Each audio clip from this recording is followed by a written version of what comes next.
This is another BushingFix.com instruction video. Start by removing the cable from the transmission pin and removing any of the old bushing that's left in it.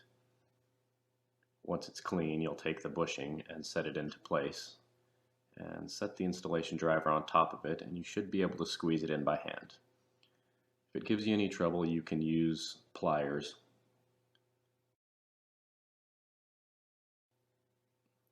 After that, use the included pack of silicone lubricant and apply it to the transmission pin. You don't need a lot, you just need enough to help with the installation and allow for some pivoting. There's more than enough in the packet.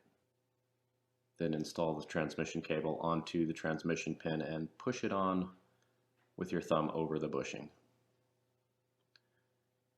And again, if it gives you any trouble, you can use a pair of slip joint pliers to gently squeeze it on.